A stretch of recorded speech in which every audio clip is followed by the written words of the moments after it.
Hi, everybody. I'm David Asman. Thanks for joining us tonight. Kicking off tonight's op-ed, President Obama's fantasy land. President Mubarak sent a message by camel to President Obama today in those bizarre scenes of pro-Mubarak forces charging their camels into anti-Mubarak crowds. Mubarak was telling President Obama to mind his own business, that he'll leave on his own terms, not on terms or timetables that are dictated by the White House. And we're not sure whether the Mubarak government actually planned the pro-government attacks or just allowed them to happen. But either way, he's rebutting President Obama's call for a peaceful transition to democracy that must begin right now, according to Obama. Mubarak's desperate stand may or may not succeed, but the administration's inability to have any sway over events there is what happens when you suddenly desert your allies and try to apply Robert's Rules of Order to the raw power plays of the Middle East. We saw the same thing happen with the Carter administration's mishandling of Iran in 1979. And we're shocked that this administration thinks the same kind of lofty ideals will have better luck in Egypt. It's a fairyland. It's an academic view of the world which, frankly, tracks pretty closely with this administration's views about the economy.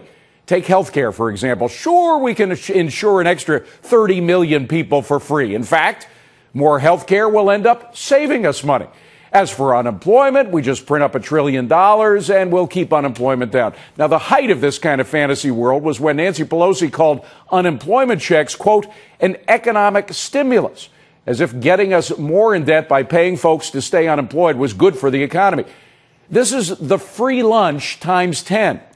As for foreign policy, we hope and pray that the president is not quite as naive as some of the reporters who've been lavishing praise on the Muslim Brotherhood as if the Brotherhood could be the Democratic peacemakers in all this.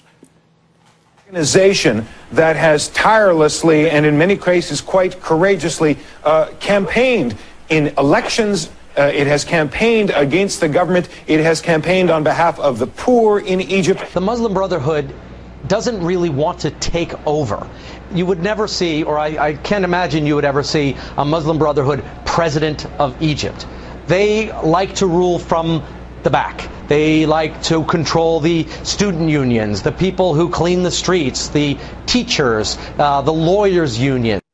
Now, that reporter just said they're not interested in power. These clips show a level of naivete that is scary to us. We do believe that Secretary of State Clinton is much more hardened in her understanding of power plays than this, but given the administration's track record and the president's call just last week for more of the same economic fantasy in a State of the Union address, there are reasons to be concerned, very concerned about what